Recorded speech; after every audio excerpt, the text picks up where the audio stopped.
Hello and good morning students. I hope you like my previous video of geography chapter 1, that is resources. So today I have come up with the civics chapter, that is equality and democracy video.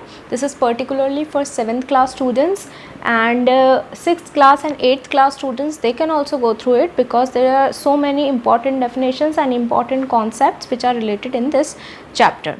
So I have divided this chapter into 6 parts. First we will study about what is government and what are the different forms of government. Secondly, what are the key features of a democracy. Third, equality in the Indian democracy. Fourth, what is the constitution and how does it exemplifies the idea of democracy. Fifth is government and democracy, and sixth is fighting for equality. In this we will be studying about two case studies, that is first is Tawa Matsya Sangh and the civil rights movement. Yes, the first topic which we will start today is government. Now what do you mean by a government? A government is any political body which is responsible for administration of a country. That means a government is a political body which makes sure to ensure the political stability in a country, and it makes laws for the entire country. Now there are various functions of the government which we will study one by one. The first thing is building infrastructure. Now what do you mean by infrastructure? Infrastructure means roads, government hospitals, government schools, bridges, dams. So this is all the responsibility of a government to build the infrastructure of a particular country. Second is making laws. Now the government makes laws for the entire country, for each section of the country, to ensure equality for the country. Third is financial decisions. Now the government has to take a lot of financial decisions on building infrastructure, on providing healthcare services, for education, for various other schemes. So the government is basically responsible for taking up the financial decisions of any country. Fourth is providing services. Now the government provides various services. Example, healthcare services. The government provides in their government hospital at a very minimum cost or free of cost. The government provides healthcare services. The government provides education services, transport services, railway services. So a lot of services are there which the government has to provide. Fifth is actions on social issues. Now there are various social issues like women empowerment, child labor. So the government ensures or makes so many policies to ensure that the exploitation of the country is prohibited or it is being neglected. Fifth is cordial relations and trade with other countries. Now there are so many other countries which are beneficial for a particular country for the purpose of trade or business. So the government, it's the responsibility of the government to maintain cordial relations or the smooth relations with the internationally with the other countries, so that the government ensures trade for a particular country or a business growth for a particular country. And last is it maintains law and order. The government ensures law and order in a country through its separate section, that is judiciary or the police. So the government ensures law and order in a country with the help of police and with its special organ known as judiciary. I am starting is various forms of government. So there are basically 5 forms of government. First is monarchy, second is dictatorship, third is theocracy, fourth oligarchy, and fifth is democracy. Now we will study one by one each form of government. First is monarchy. What do you mean by monarchy? Monarchy is basically a form of government in which a king or a queen, he or she is the head of the government. That means there is a king or the queen's rule. For example, we have countries like Japan, Saudi Arabia and Britain. These countries, they are being governed by a king or a queen. Second is dictatorship. Dictatorship means a form of government which has come in power by force. That means you can say that through its military forces it has taken the government's power or country's power in its hands by force. So This is basically through military rule. Example of dictatorship is Myanmar. Myanmar is a country which is being governed by a dictator. Third is theocracy. What do you mean by theocracy? Theocracy is a form of government which is basically ruled by a religious party. Any religious group, they come together, which is having a majority, they come together and they form the government, and all the people in the country, they has to follow the same religion, which is the religion of the particular government. So that is basically a majority religious group which forms the government. Example of this is a Vatican City. Vatican City is being governed by a theocracy. Fourth is oligarchy. In oligarchy, a particular group of people, they come together and they form the government. The people who are having same thoughts, who are having same ideologies, they come together and they form the government. This type of government is found in South Africa in 20th century at the time of apartheid. So this type of government was there in 20th century in South Africa. That was basically a government by some group of people. And the last is democracy. Democracy is a government of the people, by the people and for the people. That is basically a people's government, a government which is chosen by its majority of the people. That is known as a democracy. So democracy, a democratic form of government, it is found in India, America, France, and there are so many other nations nowadays which follows democracy. We will be studying about democracy in detail in our next section. Next topic which we will study is the key features of democracy. There are 6 major key features of a democracy which exemplifies democracy in a better way. First of all, before going through these features, we must know what is democracy. Democracy is basically a form of government which is being elected by its people. That means the people, they participate in the formation of a government. Now the first thing is universal adult franchise. What does this mean? That means all the people of the country which are 18 years or 18 years above of their age, they can give the vote and select the government, participate in the making of the government irrespective of their caste, creed, religion, etc. That means all the people who are 18 years or above, they can give the vote to select their government. Universal adult franchise. Next is people's participation. Now how does the participation of the people is possible? This is possible through elections.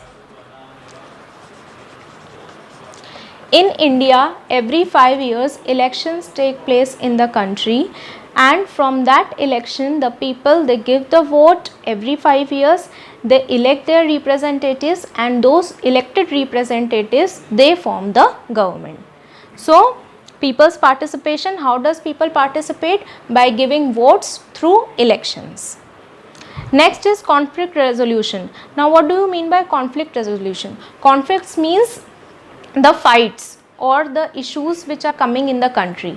So resolution means the government has to solve them out. There are so many issues in the country related to theft, related to murders, related to robbery, kidnapping, murders. So these things, who will going to resolve these conflicts? These conflicts are being resolved by the government. It is the whole and sole responsibility of a government in the democracy to resolve all the conflicts taking place in a country. Fourth is fundamental rights. Now there are 6 fundamental rights which are laid down by the Indian Constitution. These are the right to equality, right to freedom of religion, right to speech, right against the exploitation, constitutional rights. So these are basically the 6 fundamental rights which are guaranteed by the Constitution of India, and it is the major you can say the major function of a democracy to ensure the fundamental rights of the people or the basic rights of the people to them. Any person who violates these fundamental rights is considered as an offense against the government, and that person could be arrested by the government or by the police. So this is basically the following of the fundamental rights. Fifth is separation of power. Now there are 3 organs of the government. First is the legislature, then we have executive, and we have judiciary. Now these are the three major organs of the government. What are these organs? What are the functions of these organs? Legislature. The major function of legislature is to make laws. This body, these are the selected individuals which makes laws for the country. This is known as legislature. Executive. Executive means this is a body which upholds the laws or which checks the laws, whether the laws which are made by the legislature are correct or not, whether they are approved or not. So that is basically the checking and the monetary, the part, that is the laws which are made by the legislature, they are correct or not, that is the function of the executive. And the last is judiciary. Judiciary is that organ which monitorizes the laws which are being enforced. Once the laws are being made by the legislature, they are checked by the executive and they are being implemented. Now after implementation, that is the work of judiciary, that they are being followed or not.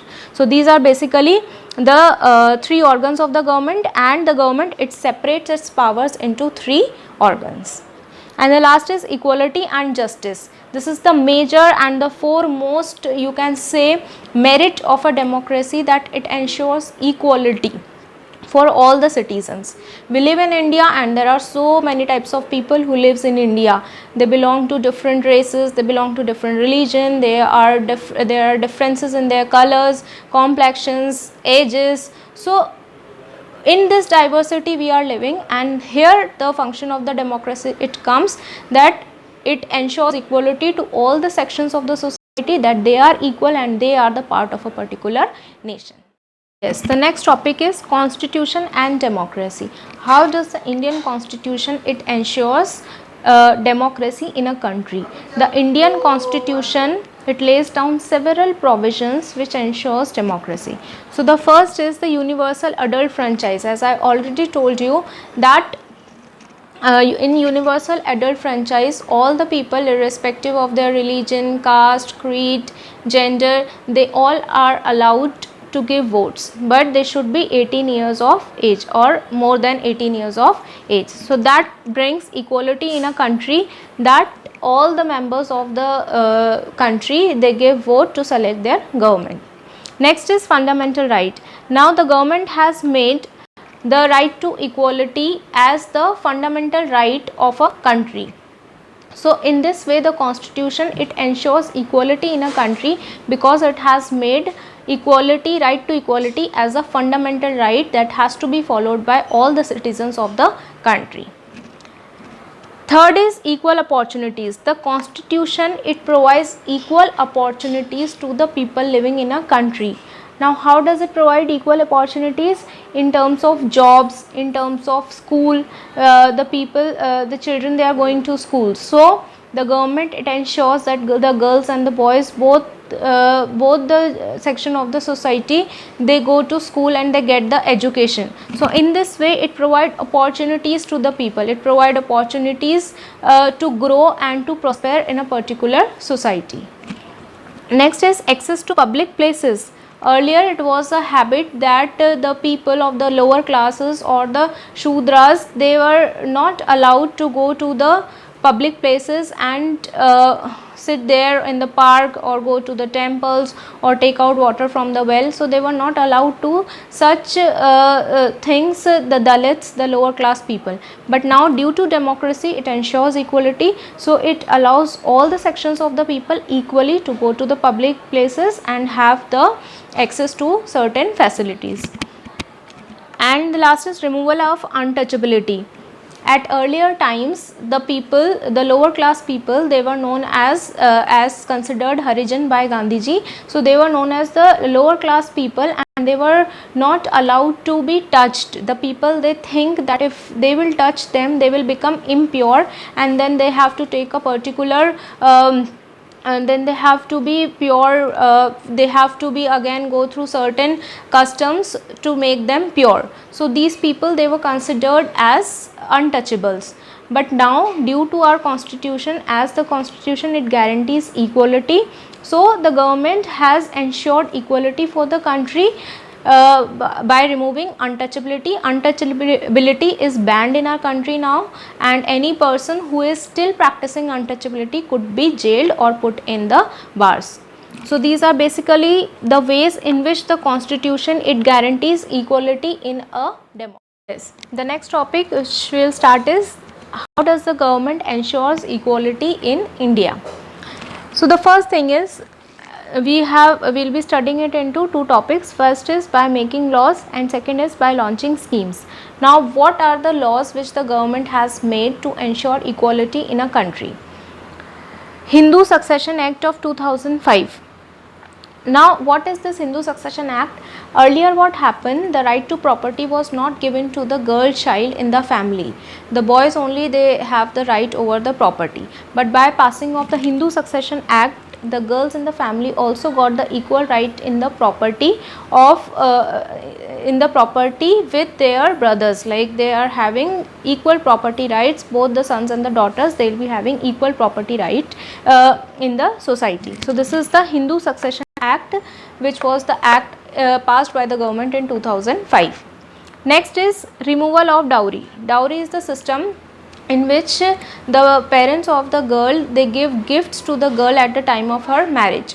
So now officially dowry is being banned in our country. It is a punishable offence if anybody gives dowry to the in-laws. Still we see nowadays also that many people, they are giving gifts to the girl, but if it is being done forcibly by their in-laws, or they force the girl's parents to give dowry, then it is a punishable offence. The government, it strictly banned the system of dowry.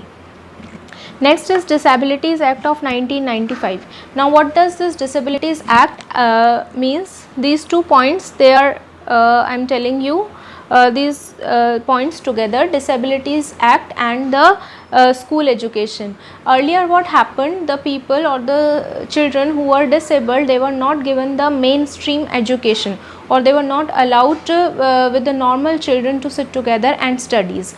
But by passing of the Disabilities Act of 1995, the government ensures that the students or the children with disabilities, they can also study together with the normal children, and they can have access to education. And one more is equal wages. Earlier equal wages were not given to the girls as compared to the boys. The boys were given higher wages as compared to the girls. But now after ensuring the Equal Wages Act of the government, it ensures to give equal money or the equal income or the equal wages to the girls as compared to the boys. So these are basically the 4 provisions or the laws which are made by the government to ensure equality in a country. Next is by launching schemes. Government launches various schemes to ensure equality in a country. One, I will be discussing about these 3 schemes. There are so many other schemes which are formed by the government for upliftment of the weaker sections of the society. So the first is midday meal scheme. In this scheme, in the government schools, the government gives free lunch to the students. Now why does the government started this scheme?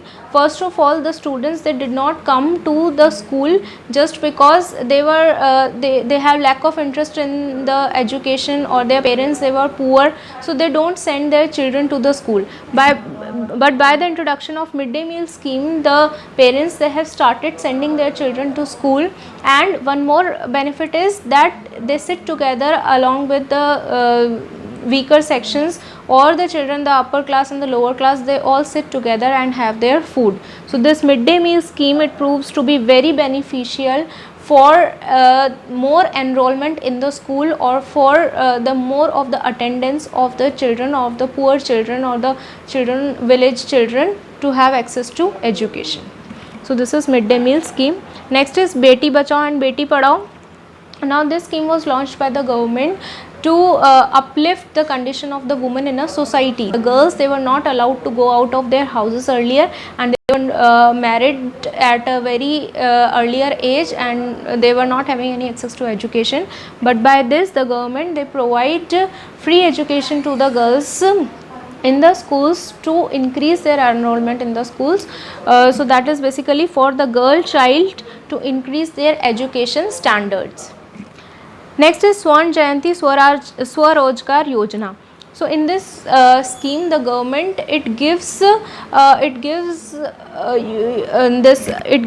employment to the poor people or the unemployment youth for a particular period of time, and it gives a fixed amount of money so to ensure that there is a lack of poverty among the uneducated youth. So these are basically the three schemes which I have discussed. There are so many other schemes which are launched by the. Yes, the last topic is fighting for democracy. Now there are various countries and various people living in the world. There are various ways in which they fight for their rights, for equality, for democracy. So today we will have case studies of two nations. First is Indians, and the other is African Americans. So the first one is Tawa Matsya Sangh. Now what is this? I'll explain you the whole story. What happened in Madhya Pradesh, there is a river known as Tawa river. So on that river the government has built a dam in 1978. Now what happened, when the government has made the dam, there were forest dwellers who used to cultivate that land, but that land was submerged into the river because of making of the dam. Now they were not having any occupation to do. So what they did is they went to the reservoir near the dam and they started fishing and farming the land over there. But after some time, what does the government do? The government has given the rights of fishing and farming over that land to private contractors. So by this act of the government, the forest dwellers, they were very angry and they formed a Tawa Matsya Sangh, that is an organization by the forest dwellers, and they started protesting against the government for taking away their rights over the reservoir. So after some time the government has to listen to the forest dwellers and give their land back. So that is basically a Tawa Matsya Sangh, or that was a small movement started by the people or the forest dwellers of Madhya Pradesh. This is the first case study, that is of India. Next is we have is civil rights movement, that is of the African Americans. Now what happened? In America, there were certain people, African Americans or the blacks, who used to reside there in America. They still live over there, but because of their skin color, they were not having equal rights in America. Their children, they were not allowed to, the black children, they were not allowed to sit along with the white children in the schools. They were not given the same education as it was given to the American children. When they used to travel from the public transport, they were not allowed to sit along with the white people, or they were not allowed to travel in the public transport. So because of all these things which was happening in America, what happened, one day there was a lady known as Rosa Parks. So when she was a black lady and she was an African, when she sat over the seat in the public transport, and she was told by the Americans to go to get up and give the seat to them, she refused to give the seat. By this act, it started a lot of agitation and anger among the African Americans for their equal rights. So they started fighting, they came up in large numbers on the roads for protecting away their rights. And finally, the government of America, it established Civil Rights Act in 1965, and through this act the American government, they give the equal rights to the African Americans irrespective of their skin color and race or religion, etc. But still now these people, they live over there and they face a lot of discrimination even after making of this act, Civil Rights Act. So this was the two case studies. By this we finish up with the first chapter of civics of class 7, that is equality in the democracy. I hope you understand the chapter well topic wise. If you have any doubt, drop it in the comment section. I'll try to reply it, and just go through the videos, have a click. All the best. If you like my videos, do share it and subscribe it and hit the like button. Thank you.